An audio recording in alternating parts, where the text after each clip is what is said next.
to gather men and women on a melanated minds journey to embrace self-love and empowerment through understanding and taking care of their mind, body, and soul.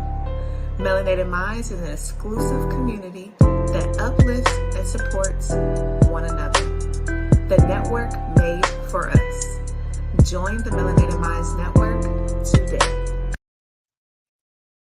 Awesome. Welcome. Hello. Welcome to our first The Melanated Minds Network live of this month. We are focusing on financial literacy, where we're going to be talking about money.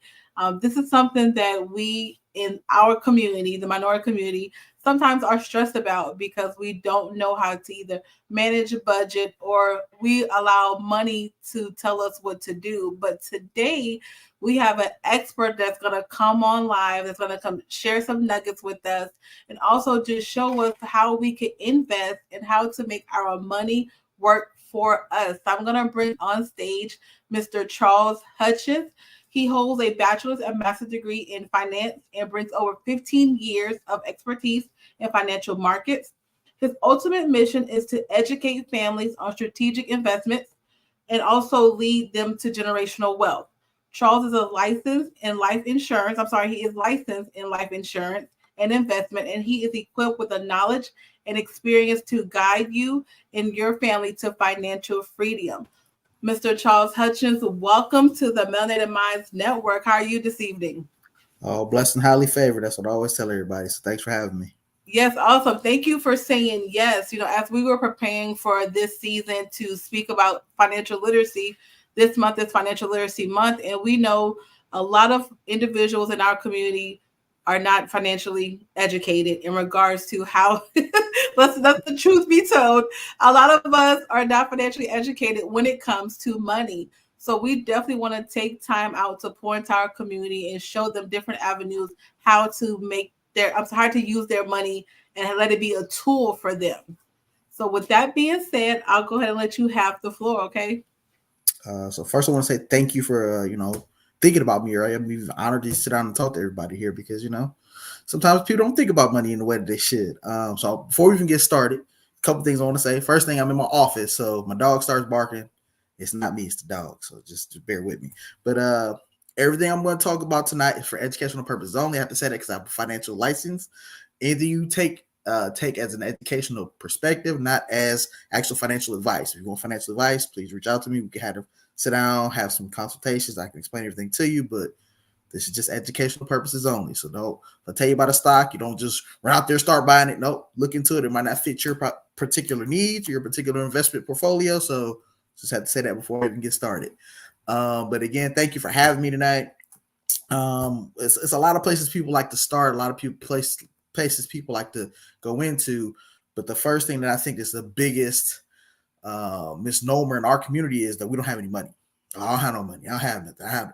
If you're gainfully employed, you have money. It's all about what you do with the money that you do have. So I know people that have started off with, making $30,000 a year to build a portfolio, making hundreds of thousands of millions of dollars. I know people make hundreds of thousands of dollars a year that don't have a net worth of $50,000. So it's not how much money you make, it's how much money you keep. I always try to tell everybody that because it's a big misconception that, if I only made $100,000 a year, I could do better. If I made $300,000 a year, I could do better. Not necessarily. It's all about how you manage the little bit of money that you do have or the amount of money that you have to basically make your financial dreams come true. But the first thing that we don't do in our community is pay ourselves first. It's the biggest obstacle I talk to a lot of my clients about. It goes, well, I got paid, $5,000 this month, and the mortgage was $2,000, and this bill was that, and this bill was that, and at the end of the day, I only had $200 left. Well, they worked it backwards. Your biggest bill is yourself. You have to pay yourself first. So if you do any kind of budget, any kind of breakdown, you want to at least be able to set aside at least 10% of whatever your net income is a month. So every time you get paid, 10% goes into a savings account, into some type of money that's for you, whether it's investing, savings, whatever it may be. That's your personal money that you're going to use to build your wealth. Because if you use your wealth properly, it'll grow. You want to use your money as a tool to build more money. Your money should be working for you, not you working for your money. But it becomes a bigger issue when people say, I don't have any money. Well, if you pay yourself first and work your net worth from that 10% deficit, you'll be perfectly fine and you'll be able to build wealth a lot faster. Typically, people don't understand that. They pay all their other bills first, and whatever's left they see is theirs. You have to put yourself as the top priority because, unfortunately, if you're not here, then nothing's going to get paid. Another thing a lot of people in our community don't believe in or don't have is life insurance. Unfortunately, you're not going to be around forever. While you're trying to build that wealth or build that income that you want to have to protect, your loved ones, your family, whatever it may be, if you're no longer here, they're going to be missing not only you, but that income that you're bringing in. So that life insurance portion or life insurance component is a huge portion of your net worth or a big asset to have to say, okay, God forbid something does happen to me, I can still know that my family is going to be okay. So that's another big thing that a lot of people don't use the proper way or in a way that's successful for their particular situation. Now, everything's going to be a little different. You might make a lot of money. You might be able to afford to set aside more than 10%. You might not make as much money. You might not be able to put aside 10%. But if you look at your budget, whether it's you make $1,000 a month or make $500 a month, whatever it may be, that 10% is doable because if you're making 10% less, I'm pretty sure you wouldn't, cancel all the bills or the kids couldn't eat out or you couldn't get that extra thing at McDonald's. You just have to structure your life to say, okay, that money that I'm setting aside is for me and for me to build wealth off of. So using that 10% or whatever else you can set aside, you're going to use that to build your portfolio and build wealth. Another thing that a lot of people don't understand is how to actually build wealth once they start to get that little bit of a nest egg to start to get a little bit bigger. I talk to people all the time about, building stocks or investments or bonds or mutual funds, and they panic. They go, well, I don't want to do anything about that. My grandma always told me, don't put that money in that stock market. That stock market going to crash and you lose all your money. It's not going to happen. The stock market's been around for a very long time. It's been around since the 1920s. It's not going anywhere anytime soon. There's been 2 financial crashes since then, but it's never been at zero. So when people hear crash, they think, oh my God, the world's going to end. No, even when the stock market crashes, there's still stocks that are out there performing very, very well. It just means the majority of the stocks are performing at a lower rate than they should be. But it doesn't mean the stock market stopped. So using stocks is a great way to build wealth and a great way to expand your money and make your money work for you without you having to work for your money. Because when you use any kind of financial instrument, what you're doing is you're putting money out there for it to gain. So a lot of people say, well, stock market can go down. I can lose all my money. It is true. It's not a perfect thing. It's not something that's always going to be moving up. But here's the thing. If you look at a stock market chart from the first day, from the initial birth of the stock market till now, the stock market goes up and down, up and down, up and down. But the actual chart is going this way, meaning that it's always growing. No matter what the stock is that you choose, if you diversify your portfolio correctly, it will always grow, which basically means you don't want to put all your eggs in one basket. You don't want to put all of your money in one stock. If you do that, then yes, you do have the ability to lose all your money, and that's not what we're here to do. So the key to building wealth is diversification, whether it's in stocks, bonds, mutual funds. You never want to just put all your money in one thing. You want to put it into as many things as possible. So what I mean by that is this. Let's say if you were going to get into the stock market and you don't have a clue how to do anything or where to start or where to begin. First thing you want to do is, if you want to do it on your own, do a little bit of research. Google is an amazing tool. Type in Google top performing stocks for 2025. It'll tell you top performing stocks in the past 10 years. It'll let you know. If you don't know how to start anything like that or even know where to go, reach out to a financial advisor. You can call someone like me. You can go to any kind of branch, Fidelity, Charles Schwab, any of these big broker branches, they'll talk to you. Now, I will tell you this. If they do deal with you, they might take a percentage of your money. So if you go in there and ask questions is free. Open up accounts, it might cost you a little money. So you might want to just try to figure out if you can do it on your own first. But it is not as hard as you think it is because we're in an information age. We're in an age where you can learn or do just about anything if you do the proper amount of research. So I'm going to give you a couple vehicles that you might want to look into that might help you, especially for new investors. But again, like I said, the name of the game is diversification. So if you're going to get into the stock market, you want to find several different options for you to put your money into and let your money work for you and you not work for your money. So let's say if you're looking into the stock market, you said, okay, I want to build a portfolio. And I think that the hospitality field is the greatest field ever. Hotels is the next wave. You don't know what hotel is going to be great. You don't know what hotel is going to fly. You know what hotel is going to be the biggest thing in America. What you want to do is look for something called an ETF. It stands for Exchange Traded Funds.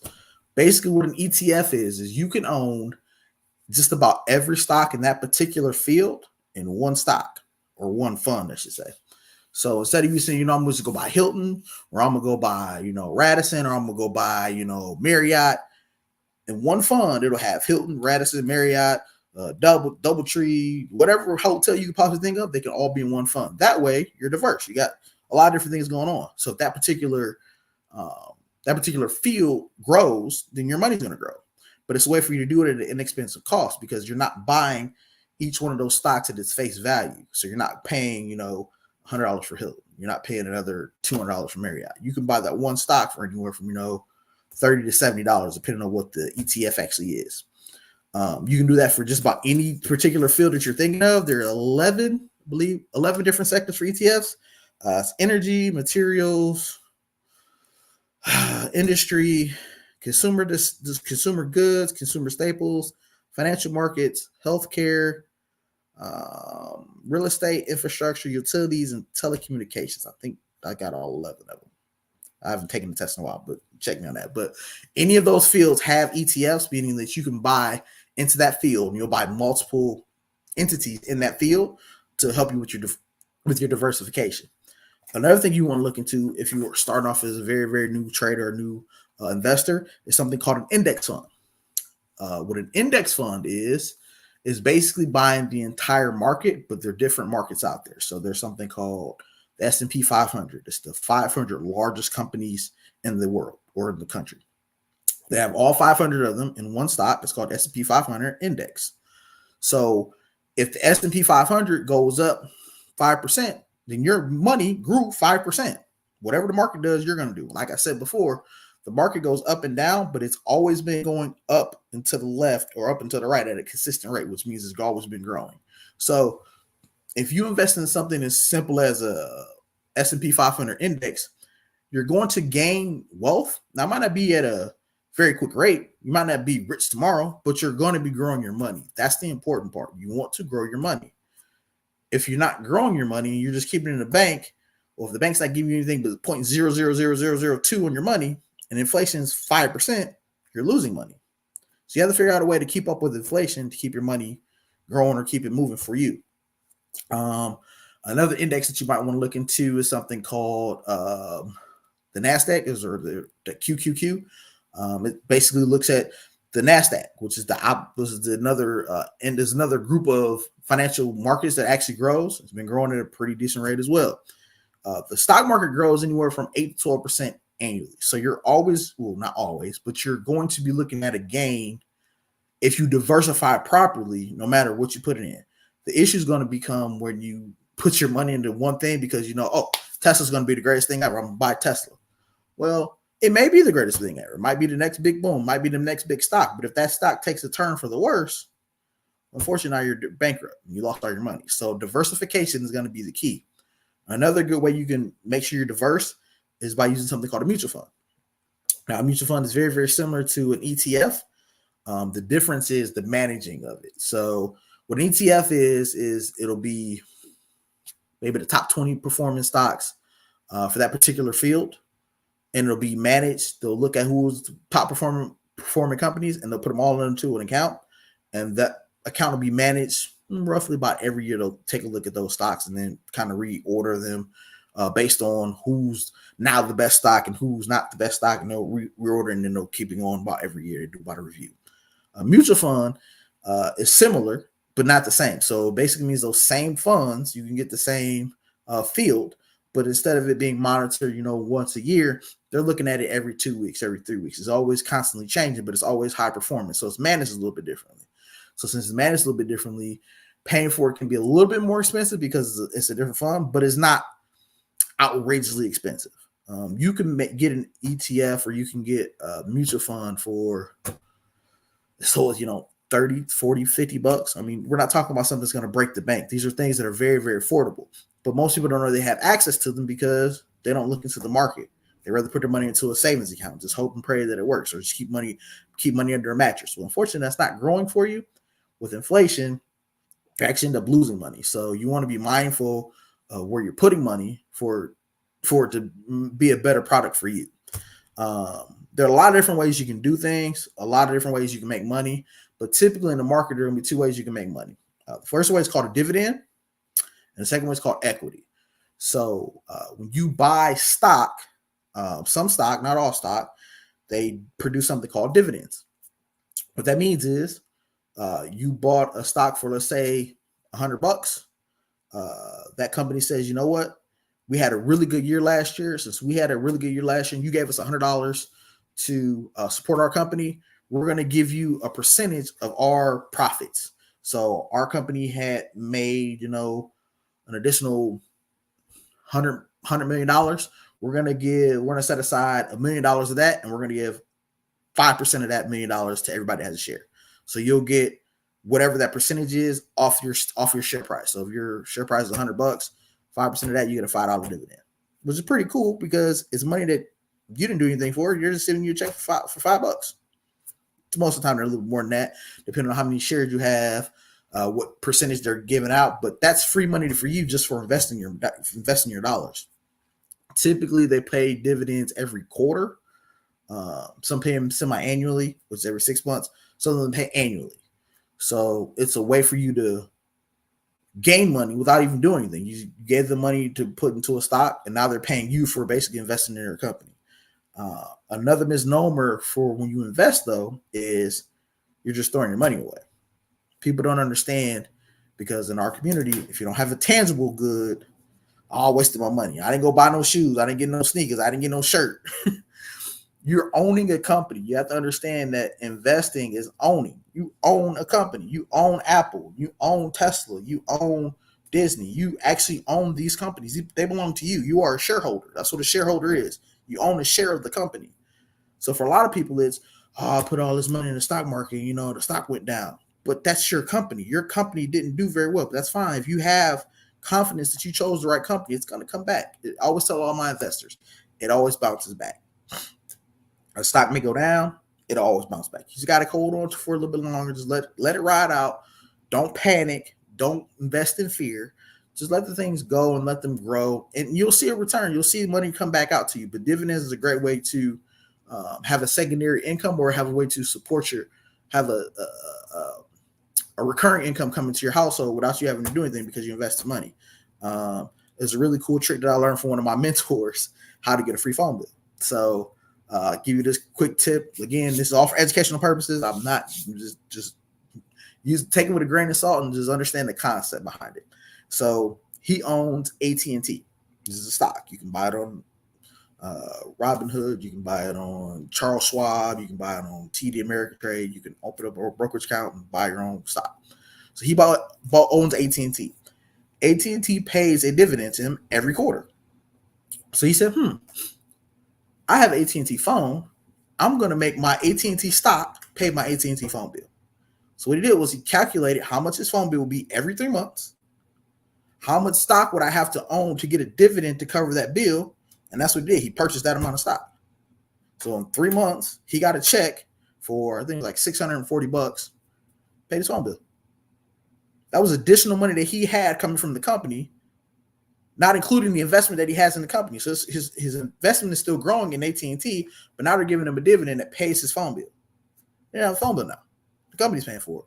It's a pretty smart way to use the stock. But these are the kind of things, or kind of tips and tricks that most people don't think about or don't realize are available to them because no one's ever taught us these things. And unfortunately, the school system's not going to teach you these things, because if they teach you this, now you can be financially independent. Well, now you don't have to go to work. We need workers. That's not anything wrong working. You kind of have to work to fund your nest egg to be able to do these kind of things. So I'm not knocking people that work. Working is amazing. It's typically how most millionaires become millionaires. They got to start off somewhere, but they don't just work their whole life. No one works a job to be a millionaire. They invest. They have other entities paying into their households. So having those things, I told you my dog's gonna do it. Having those people do it, having those extra streams of income come in are amazing. That's what kind of how you grow wealth, how you build generational wealth. Another thing that most people don't understand is to build generational wealth, it does not take a lot of money. People say, "Oh, well, I want to have wealth and I want to be able to do these kind of things, but I don't have any income to do it." There are two ways you can grow your wealth to be generational or to pass on to generations.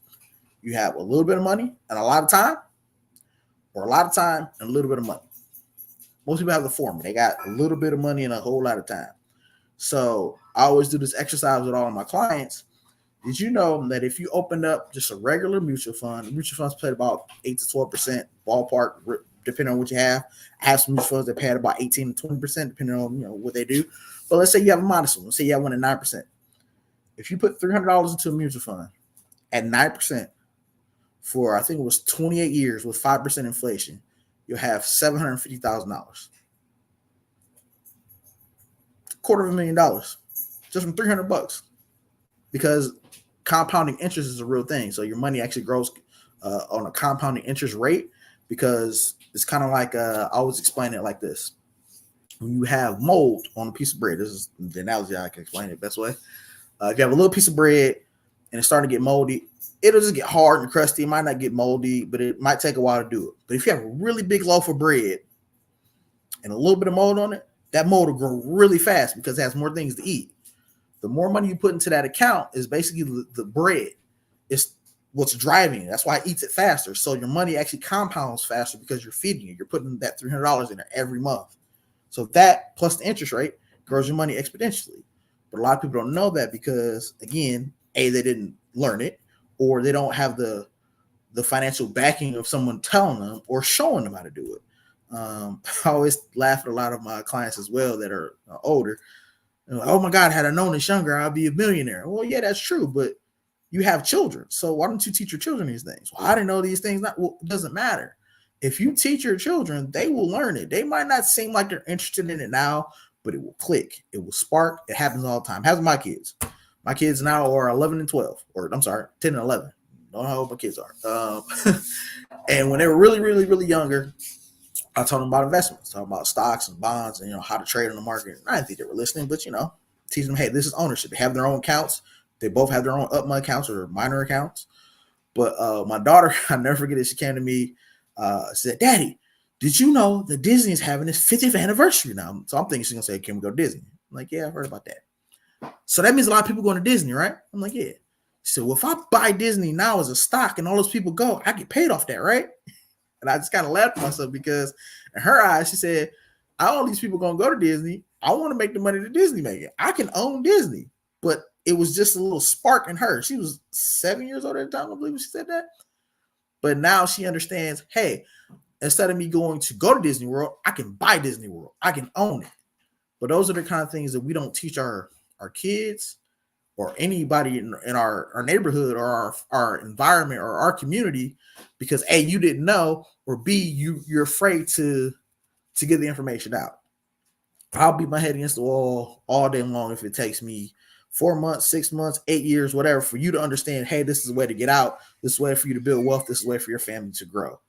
There are a lot of little nuances about growing wealth that a lot of people don't learn or don't know or are afraid to try because it wasn't taught to them, or they're afraid of looking silly or looking stupid, but they want to have money. So it's little things like that. You can't really worry about what other people think or what other people are doing, because you have to learn it now. You have to do something about it now. And if you don't, who will? So I know I said a lot in a little bit of time. I don't want to keep rambling. If you have any questions, feel free to reach out to me. More on social media, Hutchins Finance, shoot me a DM. We can set up a time. I can sit down and kind of explain it more in depth. I know I'll throw a lot at you, but if you take nothing away from me, take this away from me. Two things. First thing is this: pay yourself. I don't care if you have a job working at McDonald's, CVS, Kmart, Target, JP Morgan, you're a doctor, you're a lawyer, whatever you do, pay yourself first, at least 10%. It's not going to kill you. If you make $150 a check, I don't care how much you make, that's $15. So that $15 right off the $150 going right into a brokerage account, savings account, whatever it may be, that money's for you. So now you got to learn how to live off $135. I mean, 150, 135, it seems drastic, but it's 10%. If you make it a little bit more, okay, I make $1,500 every 2 weeks. All right, so $150 goes to your savings account, goes to your checking, goes to you. You pay yourself first. That way, you always have something to fall back on. Put it into a brokerage account. Start building some things. Get an ETF. Buy a mutual fund. Get an index fund, because those are very, very safe accounts that will grow. You won't be a million overnight, but you will see growth in a year. I guarantee it. If you put the 10% into a mutual fund or ETF over a course of a year, you'd be amazed at how fast that money grows. Just trust me. I'm telling you, $300 a month and a 9% rate, you'll be $250,000 in no time. I'll show you projections if we ever meet, and I can sit down and talk to you. Second thing I want you to learn from this as well, get some type of life insurance. It's very, very important, because while you're growing that wealth, while you're putting money into that ETF, or you're putting money in that mutual fund, you're trying to build wealth for your family. Well, God forbid, if you're no longer here to put that money into that account, what are they going to do? It's a big problem, big hole to fill. So that life insurance is the fastest way to build generational wealth. Unfortunately, somebody's not going to be here. But if you get that big lump sum of money, $100,000, $200,000, $400,000, and you get it to the right person, you get it to an investor, you know how to invest your money properly. That money will grow that much faster because you have that much more of it. So now you're set yourself up for financial freedom, because you have the lump sum of money and you can still take care of your family. So these are two things in our community. If we could just understand those two small little things, it'll help us so much more. There's so many more tricks and tips I can show you. I can show you how to grow your money fast. I can show you how to put it into something called a real estate investment trust, which is basically owning the land that the companies rent. So instead of owning a Walmart, you own the land that the Walmart's on. And Walmart not missing no rent payments. So every time that they pay their rent, they're basically paying you. So you're Walmart's landlord. Pretty sweet deal. But those are like little intricate things that you have to learn about once you get into the system, and then we can talk about it. But if you take nothing away from me, take those two things away from me. Pay yourself first. Get a life insurance policy on your entire family, whether it's you, husband, wife, kids, everybody, because that 20, 30, $40 a month that you're paying is an investment. And the last time I checked, nobody has lived for the rest of their life for forever. It doesn't happen. So eventually that bill is going to come due. It's a question of, are you ready for that bill when it does come due? So I don't want to keep babbling on. Like I said, if you want to reach out to me, Hutchins Finance, I'm on Instagram. Just shoot me a DM. I'll gladly sit down with you, kind of go over some things, give you some options, show you what we can do. And hopefully that was knowledgeable for you. I don't want to take up too much of your time tonight, but I appreciate you guys inviting me, having me out, talking to you. Ms. Davis, I give the ball back to you. Awesome. That was some great information. I'm over here taking notes. I want to figure out how I can get my phone bill paid. So that was very smart. So no, you shared some great information, things that I have never heard of, and it's a lot for our community, because this language, financial language, is so foreign to us, and we don't know much about it. And we have to find individuals like yourself who can pour into us and help guide us, because one, we do need to leave a legacy for our family, and it's more than the clothes or the shoes, the purses. Our kids need money to survive. They need money to survive once we're not here to take care of them.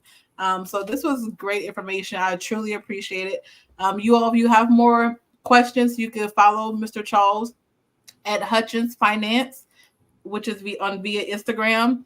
And also, you can message one of the Melanated Minds ambassadors so we can get you in touch with him.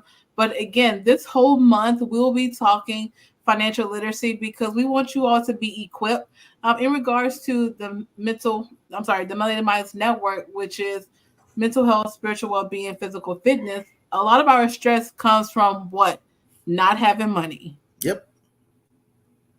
Robbing Peter to pay Paul. So this is a time for us to get our finances together so one, we can have a better year and also be a better example to our loved ones and show them that we can do this. We can build wealth inside of our community. Again, Mr. Charles, thank you again for being on tonight. The information was very valuable. Anyone who has any questions, again, you can reach out to us. Follow us online at the Melanated Minds Network, and that's across the board on Facebook, YouTube. We're on Instagram at the number 4, Melanated Minds, and you can reach out to us then. Until then, we'll see you all next week. You'll all have a great evening. Thank you, Mr. Hutchins. No problem. Have a good one. All right. Bye, everyone. Melanated Minds bring together men and women on a melanated minds journey to embrace self-love and empowerment through understanding and taking care of their mind, body, and soul. Melanated Minds is an exclusive community that uplifts and supports one another. The network made for us. Join the Melanated Minds Network